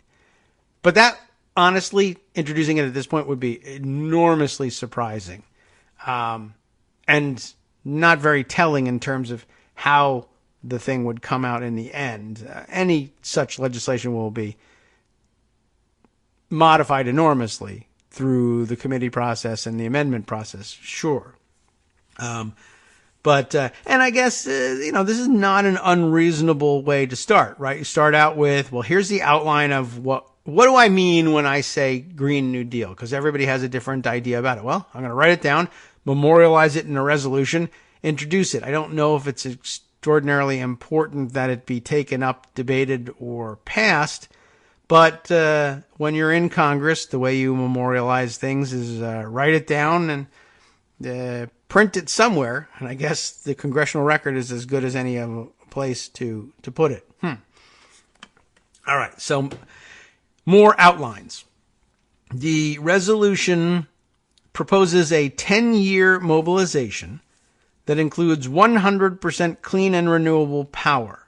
Does that mean we have 10 years to get to 100% clean and renewable? All right, ambitious, but don't worry. It's just a resolution at this point. And it would be great if you could get there. And no harm done if it takes 11 years in terms of violating the law. After all, this is just a resolution. The harm would just be, more people drowning. Investments in infrastructure, energy efficiency, and innovation. What? And innovation, I assume they mean? Not an innovation. This is the way this is written. The resolution proposes a 10-year mobilization that includes 100% clean and renewable power, semicolon, investments in infrastructure, comma, energy efficiency, comma, and innovation. That's probably and innovation, semicolon, you ready for this? There's more. And an overhaul of the transportation sector, period. So, okay, 100% clean and renewable energy in 10 years, investments in infrastructure, energy efficiency, innovation, and transportation. That really, you could just put that in under infrastructure, but okay. Finally, it recognizes that good climate policy requires good economic and social policy. Good point. Well said. That means provisions for a job guarantee, universal health care. Well, that's going to be interesting to try to shoehorn that in there, but it makes sense. Good economic and social policy. You're going to need that. That's true. Labor protections, indigenous rights, and the expansion of democratic and participatory processes, among a number of other requirements. In other words, it's a very expansive and far-reaching package and should be expected to be the case. It's going to remake everything and should, or at least it should be done with an eye towards all of these things. I don't know if you can really formulate a single piece of legislation that would touch it all, but you don't have to. And this is I guess a little bit like a budget resolution in the sense that these are the many things that should take priority in reaching this goal, and it will take a number of different pieces of legislation along the way to do that. Fair enough. I don't find any fault with this. Markey's involvement is a marker of how both the ambitions of climate change activists and the severity of the crisis have grown in tandem over time. In 2009, then Congressman Markey introduced a cap-and-trade bill that passed the House but never made it to the Senate floor for a vote. The climate community was unbowed by the failure of that bill because politics don't change the punishing arithmetic of the greenhouse effect, which demands more and more aggressive action the longer we wait to take it. 10 years later, Markey is back, but his proposal bears almost no resemblance to the smaller measures he once endorsed. So that's a good explanation for the growth of the scope. The pressure is now on Congress to turn this vision into pragmatic laws to address metastasizing ecological crises, and fast. In the weeks and months to come, in response to a growing body of scientific literature, more members will introduce more Green New Deal bills. The party is realigning around a new climate consensus, where economists once divined the right price per metric ton of carbon from spreadsheets. Politicians now plot to bring the full might of the federal government to bear on the climate crisis and create millions, we hope, of green jobs and modern infrastructure in the process. There's a lot of assumptions that go into that, but okay, that's what they want. The success or failure of this project will turn on the candidates vying to challenge Donald Trump in 2020. So it's critical that they view Green New Deal politics as a way to distinguish themselves from their peers in a crowded primary field. More than a few candidates, including Bernie Sanders, Elizabeth Warren, Cory Booker, Beto O'Rourke,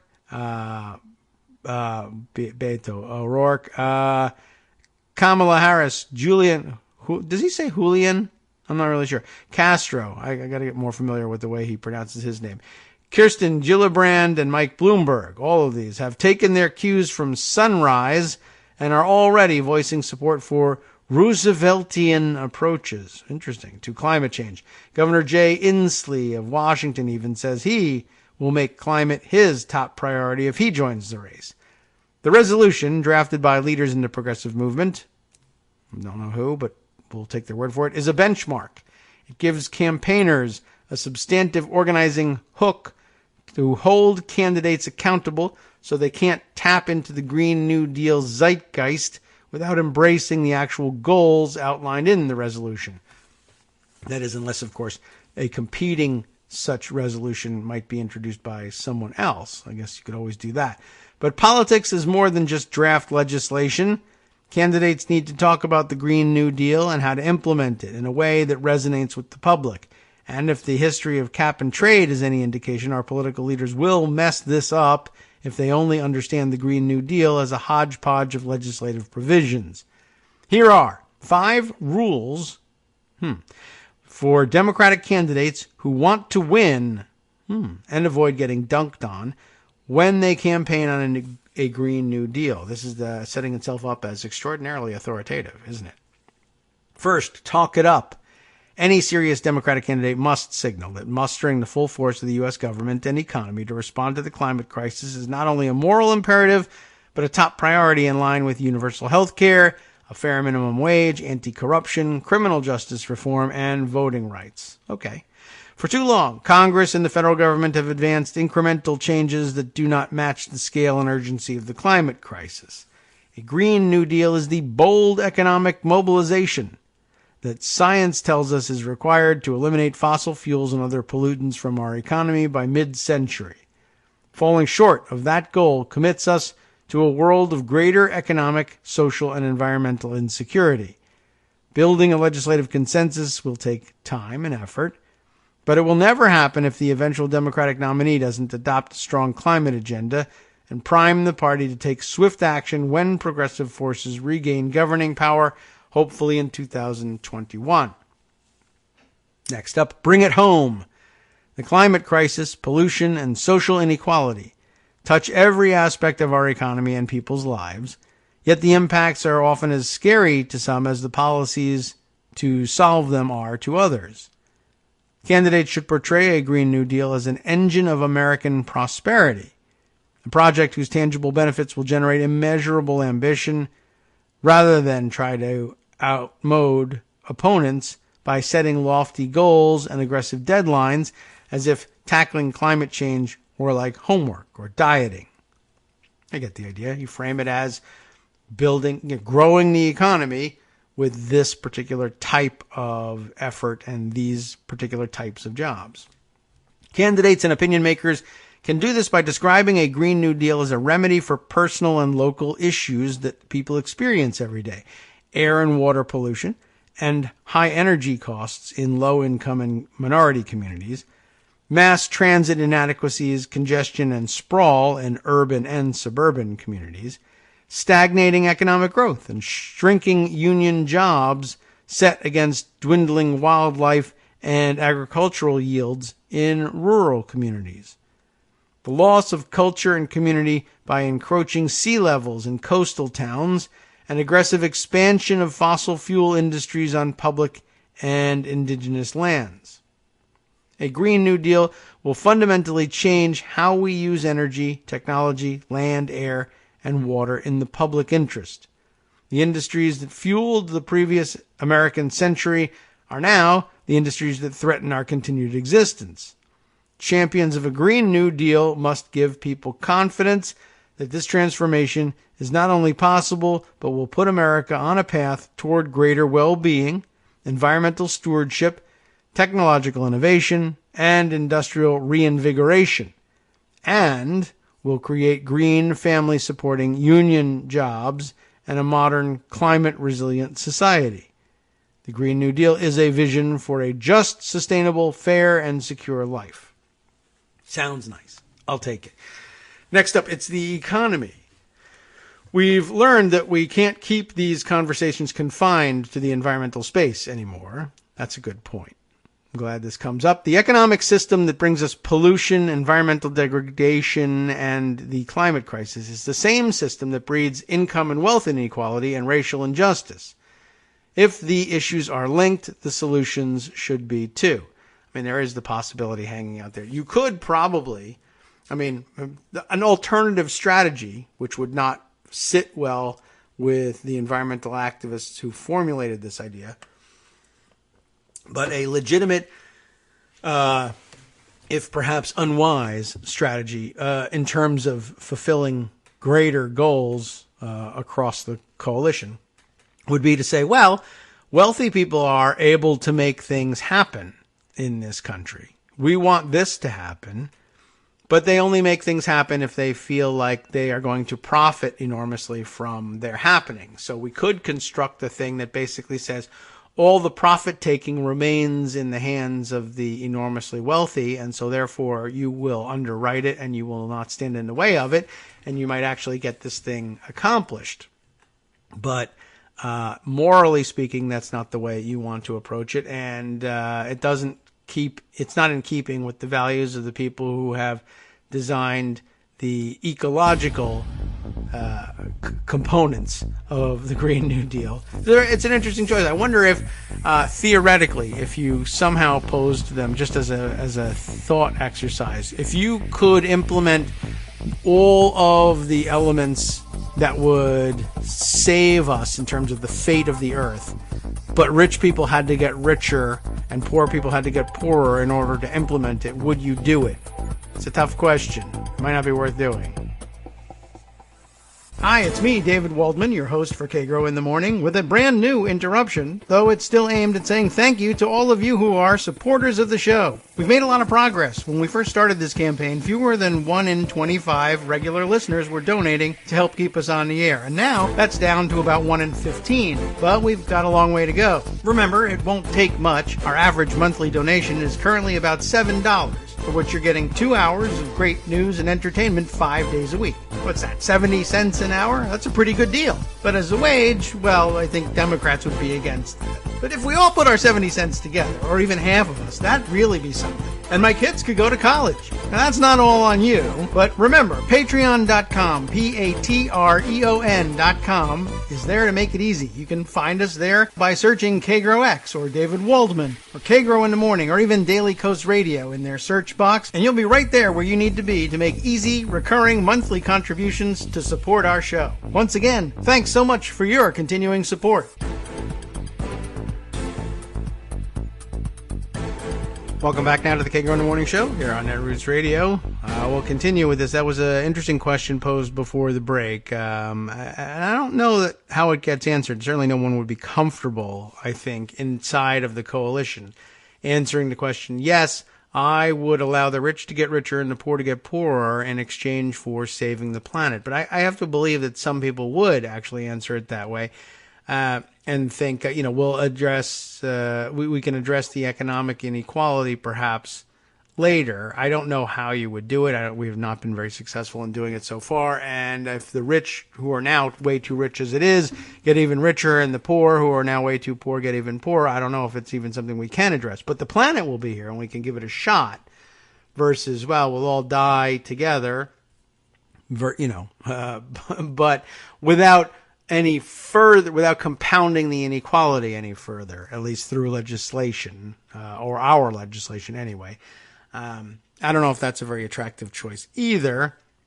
And of course, if you're ever going to address economic inequality, if you're going to overhaul a large portion of the economy, there really isn't a better opportunity to address inequality than in that vehicle. So I don't know.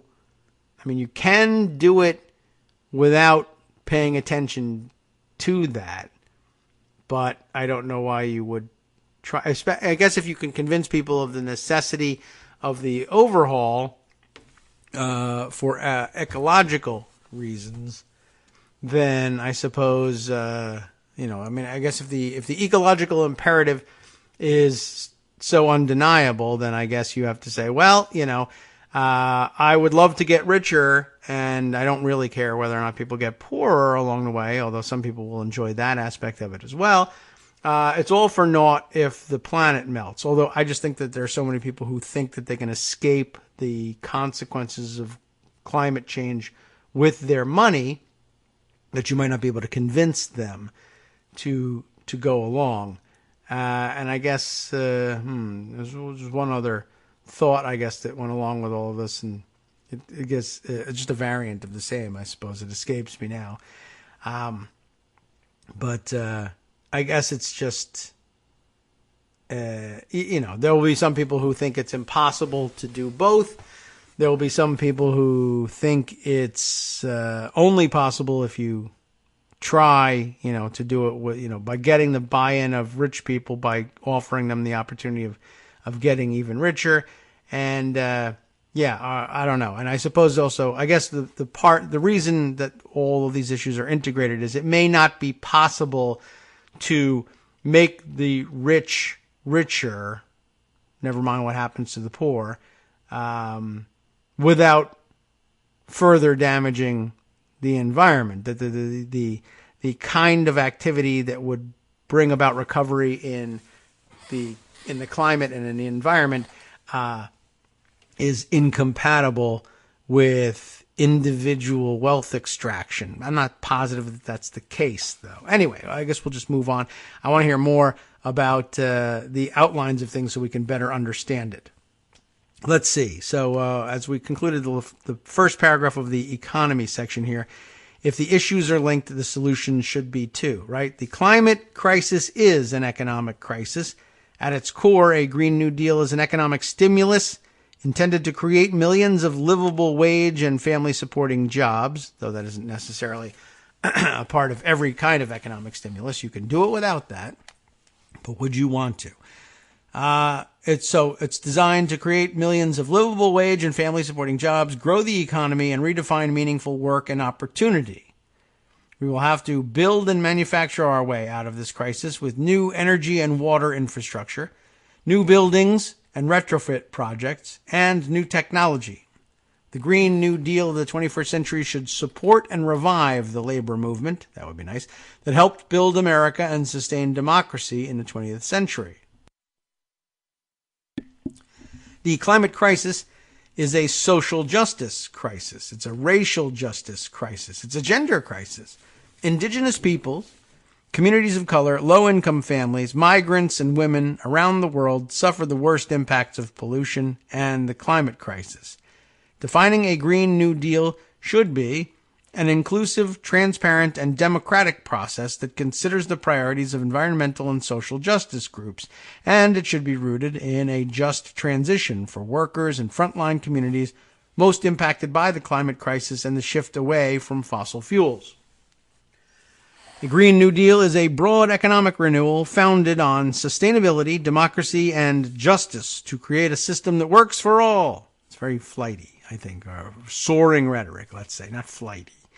But if you are soaring, then you are in flight. I'm not saying that you're not. Building a large tent, they conclude, is pointless if you don't invite people in. Now, next up, what's a pay for? Well, we know what it is. Why are they considering it is the question. We will pay for a Green New Deal like we pay for everything else, with public money appropriated by Congress.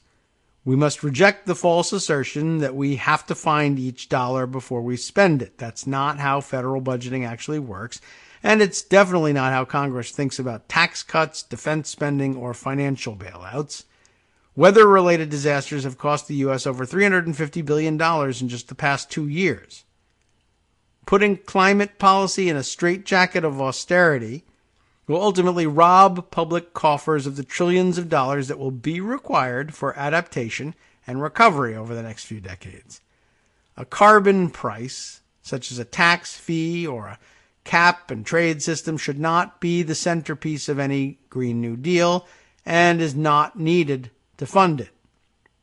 Putting a price on carbon might be a useful way to set a floor price for oil and penalize pollution, creating important disincentives to extracting and using fossil fuels, but it's not the only tool in the policymaker's toolbox and must be designed carefully so that it does not pass the burden on to working families or allow the continuation of fossil fuel extraction, production, and pollution.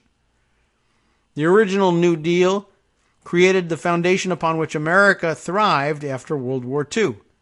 Green New Deal investments will do the same for the next, more equitable century of American prosperity, while reducing the racial inequalities the original New Deal fostered and perpetuated through today.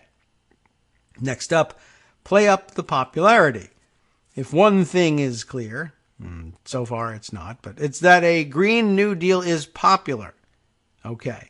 In polling commissioned in 2018 by 350 Action, Data for Progress, and Sunrise Movement, we found broad-based support for Green New Deal policies such as 100% renewable energy and a green jobs program. This was popular across age demographics and geography. Support for candidates running on these issues also went up. Americans reject the false choice between environmental protection and jobs. In fact, according to an analysis in the 2016 American National Election Studies, almost 60% of Americans think that protecting the environment will create jobs, while only 22% think the opposite. A slim majority is even willing to increase taxes on pollution as part of a Green New Deal. And most recently, a survey by the Yale Program on Climate Change Communication found that 81% of Americans support the idea of a Green New Deal, including 88% of independents and 64% of Republicans. They also found more than 60% support for a carbon tax and renewable energy standards, and more than 70% support for regulation of carbon dioxide and funding renewable energy sources. The Latinx community, in particular, takes the climate crisis more seriously. Latinos and Latinas are more concerned about global warming than other voters, is that right? By a 22% margin, and are far more likely to think it should be a high priority for Congress.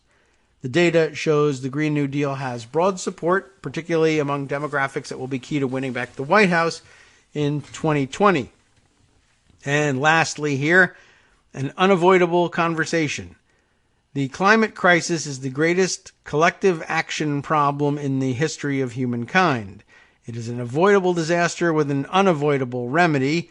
The eventual Democratic nominee should be the candidate who has the most compelling vision for a Green New Deal that transitions our economy off fossil fuels, redefines the meaning of good work, and provides a just transition for low-income, minority, and frontline communities. The 2020 candidates won't be able to get through this primary treating climate change like a second-tier issue. Now that we know what a good plan looks like, we're waiting to see theirs.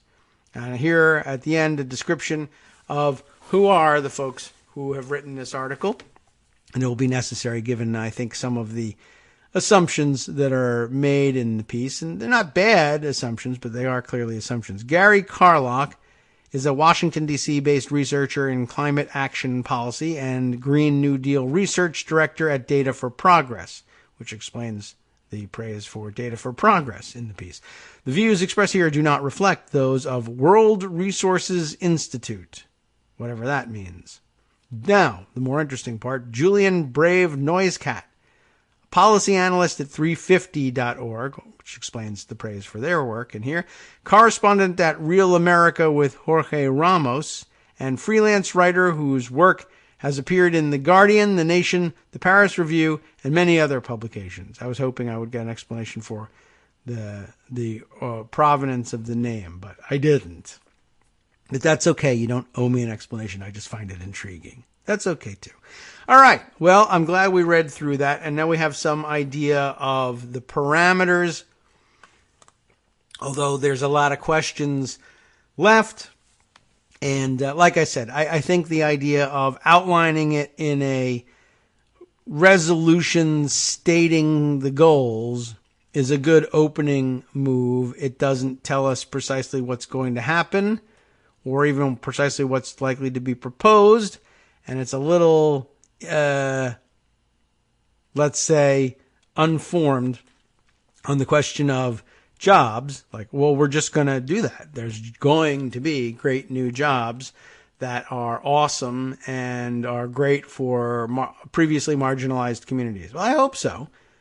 That's good to know that that's in your plan, so that if we can ever get a chance to try and help you formulate it with substantive legislation, we know that those are your ideas and the goals that you have in mind, and we can design solutions with an eye towards that. It's not being handed an entire plan on a silver platter, but when does that ever happen? You should view it, I think, as an invitation to participate in the process of meeting those goals legislatively. All right. Let's see. Moving on to other items. Let's see. Where should we turn next? Let's do this. I know what I'm looking for. I just have to scroll down in the place to get it. Let me grab this. I think we needed to share this thing, and I had put it away, and then I noticed that I got a note on Twitter from show fan. Is it Lisa Iannucci who sent me this one? Let me see if I can scroll back and find it. But I agree. We want to bring this one up and share it. And now I can't find it, but I'm pretty sure that it really was Lisa that sent this thing as well. I had spotted it, and I'm in agreement with you. It's a brief-ish tweet storm from Larissa Alexandrovna.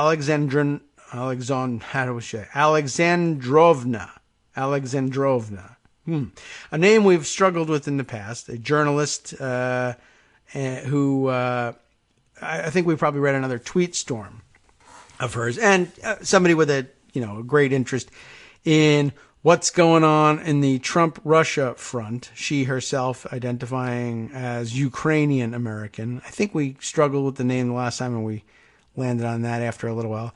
Alexandrovna. All right, we'll practice it off the air. Anyway, yesterday she wrote that she had an epiphany and that it happened in the morning. So she styled it Morning Epiphany. And speaking of our friend Empty Wheel was right, and the whole Carter Page Man of Mystery was an elaborate distraction. An illusion used by the magician to make us look for fake conspiracy instead of at the real one. The Russians were clearly on to Steele, that is of the Steele dossier. Let me just set that's the first of the 14 tweets in this thing, and I guess I'll finish the sentence. They were clearly on to Steele and fed disinfo into the dossier. I have seen Marcy make that argument, and I think this like the discussion the other day, a useful tool in helping to pare down the flood of information that we have and the many, many connections that we could make in investigating and thinking about the Trump-Russia umbrella of issues. But not all of it is necessary to establish what it is we need to establish in order to outline just how damaging his presidency has been. But just like we discussed the other day, trying to view things through the prism of the mob state. This too, I think, pares things down nicely and helps give you a framework for thinking about the flood of information and picking out which parts of it are important and necessary, and others are connected, if only, under this theory, as disinformation. But it's intriguing, and you'll need to know why. Why do people think it's misinformation? Why do people think it's a distraction? Who would want to distract you? And why would they want to distract you? And what mechanism did they use to do it? It's not that it's unimportant. It's that it might not be central to establishing what actually happened here, or at least a viable working theory of what happened. So we'll continue on here. The idea here that Carter Page, Man of Mystery, was an elaborate distraction, an illusion used by the magician to make us look for fake conspiracies instead of at the real one. The Russians were clearly, this is the key part here, on to Steele and fed disinformation into the dossier. Once you remove that fog and dead ends of those pieces, Rosneft, P-tapes, etc. Oh man, I really hope that the P-tape was real. Well, then the complexity of the conspiracy becomes simplified and crystal clear. Although, honestly, I don't know that we weren't thinking this from the beginning. It goes something like this, and I'll start with Mike Flynn's texts to illustrate. Good, Mike Flynn, notorious spy.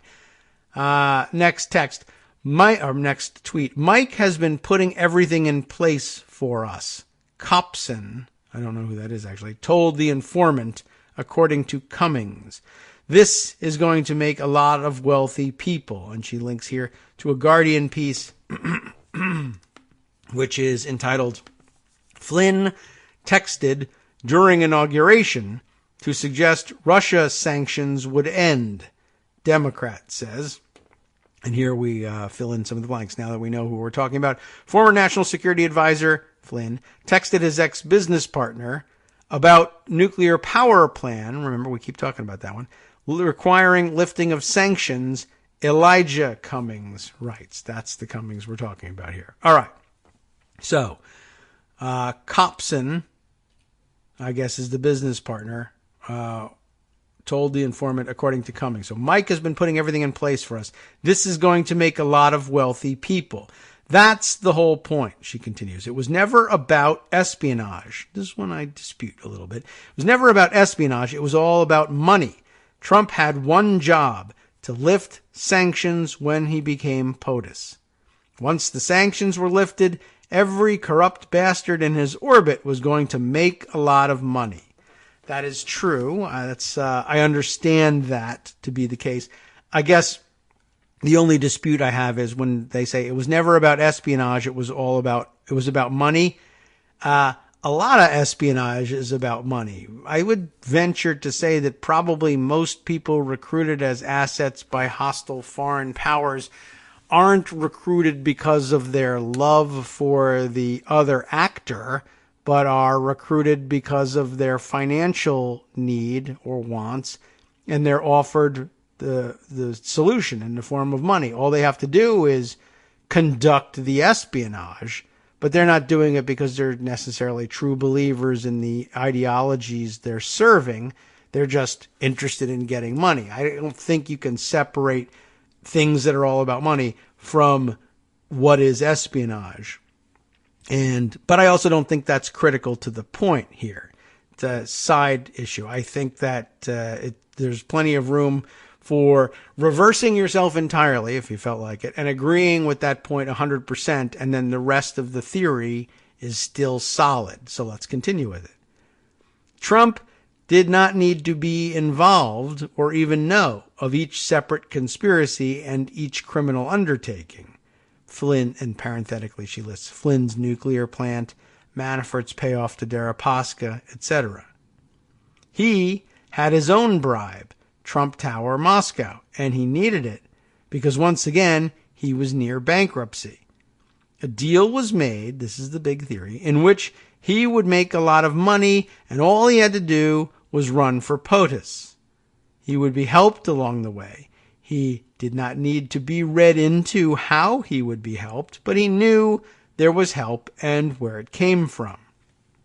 And then something unexpected happened. The U.S. intelligence community, USIC/USLE, USIC/USLE. Now, I don't know what USLE is. Law enforcement, I guess that's it. U.S. intelligence community/U.S. law enforcement made public that Russia had hacked the DNC. Suddenly, Team Trump realized the how of the help, and they panicked. Deals were being called off. A frenzy of meetings and discussions were had. This is a possible theory. I like this idea, right? I don't know exactly what's going on everywhere. All I know is I'm supposed to run. I'm supposed to lift sanctions. If I lift sanctions or if I do something, I can get this Moscow Tower deal. Or even if I agitate for the lifting of sanctions, I might be able to get this Moscow Tower deal. That's going to bail me out. All these other things that are going on are not my concern because I don't really know about them and they're not my deal. I might not know about them. I'll continue with the theory. I think she explains it pretty clearly. Okay. So I think Trump did not really grasp how deeply they were now compromised. And that is why Trump began to insist there was no collusion. In his mind, he did not know or tell the Russians to do what they did specifically, except, of course, Russia, if you're listening, that part, right? He does not realize, even now, that by making the deal with the devil, regardless of not knowing the particular details of what the devil would do, he was already compromised and that everything the devil did implicates him. Not only that, everything the other crooks did to profit off the lifted sanctions also implicates him, even if he did not know of each crime or each criminal activity. Let me put it this way. Trump's job was to unlock the house for the thieves. He did not need to know which thief was going to take what, or what each thief was going to do, or even who the thieves were. That is why there are so many side conspiracies that seem to involve every aspect of his personal and professional life. Like putting his name on a building, he need not know what goes on inside. But by agreeing to the bribe, Trump Moscow, right, and taking the stolen keys without even thinking where those keys came from, and by opening the door, he is responsible for everything that happened as a result. He believes there was no collusion in terms of what went on in the hypothetical house. He probably did not know about Flynn's little side deal, or Manafort's side deal, or Cohen's side deals. In his mind, he had nothing to do with any of this. But that is not true, is it? He unlocked the door in exchange for millions in property. He committed the main crime from which all other crimes were born.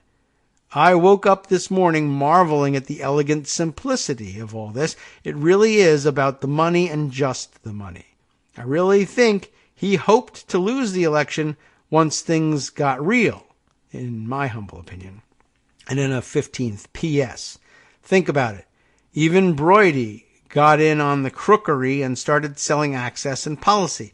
Every damn con man in a 50-mile radius of Trump ran into the hypothetical house because the door was open. That does not mean Trump opened the door for them. It is simply the result. And Empty Wheel herself chimes in on this, saying that is what I tried to lay out in this thread, which I don't think we have yet read. Lawfare's theory of l'affaire Russe misses the compromat for the pea-glee, as she puts it. I don't know. Marcy has reveled in the idea that everybody has somehow been misled by the most garish claims of the Steele dossier into believing that there was this large international espionage conspiracy. But again, I don't see to me, the definition of espionage, or the way most espionage happens, is not at all incompatible with this theory. And neither has it ever been the case that anybody has ever, I don't think at any point, suggested that Donald Trump is truly the mastermind of a grand conspiracy theory. Or even necessarily that Vladimir Putin was the grand conspirator in all this. It's just a matter of, look, they wanted the sanctions lifted. They wanted somebody to advocate for the lifting of the sanctions. They may or may not have had any idea about how effective their help to Donald Trump would be. But I think that I like the theory. I like the simplicity of it. And I don't think it necessarily contradicts the things we've thought before. But then why would I? Because that would be self-negating, right? So I don't know. To me, I feel like that's not at all incompatible with what we have thought before, though I do think it is clarifying. The Russians wanted sanctions lifted. They wanted somebody to run on that basis. They also offered some help, but I love the idea of Trump discovering at the end of the campaign, towards the end of the campaign, when the intelligence community and law enforcement said what that help was, that they then panic. Now, there's a lot of excuse making going on inside the Trump organization, the broader Trump organization, not the actual company of that name, to, disavow this or that, or we didn't go through with that, or we had plans, or it was all just a plan and we never did it. All the activities, this big flurry of activity to disavow plans for the Moscow Trump Tower, to disavow discussion of sanctions and instead pretend it was all about Russian adoptions or whatever, is all after the fact and all an effort to make it look like nothing was going on now. But what the effort was really about at the time was, oh my God, I just realized exactly what happened here. We thought we were going to get some kind of, help of some kind with our campaign, which I was already running the campaign. We might as well have help with it, right? It might even be fun to be president. I'm not even certain I want to win, but, I would do things I want to look successful. And only when they realized, oh my God, they're actually doing things that really, are in fact espionage. And if we were to, be complicit in those things, that would be treason, and I'd be in real trouble. We could all get executed. So we'll disavow it all instead and try to make the whole thing go away, except too late, you're already compromised. And as it turns out, in unwinding most conspiracies, after the fact, all the things you did that made a certain amount of sense along the way, even if they were occasionally questionable, begin to look like really deep and serious and meaningful and purposeful crimes, even though they weren't to you at the time. But in the hands of a prosecutor, they look pretty different. That's a pretty good theory of where we are so far. I think I'd like everybody to have that in mind as we go forward. And we will see you on Friday to unravel even more of this. And in the meantime, the West Coast Cookbook and Speakeasy with Justice Putnam comes up next. And let's see what he's got on tap for you today. Maybe we can squeeze one in here. Nancy Pelosi clapped back hard on Trump coming into her house and making threats. We know all about that. And let's get some specifics on it after this. From Daily Kos Radio on networksradio.com. You have been listening to the Kagro in the Morning Show with David Waldman. Here's what we got. The governor of New Mexico has ordered the withdrawal of the majority of that state's National Guard troops that are assigned to the southern border. Republicans gave banks a $21 billion tax cut, and guess what? They used it to fire over 4,300 employees. And Adam Schiff back in the news, ramping up the Russia investigation and hints that it may implicate Devin Nunes.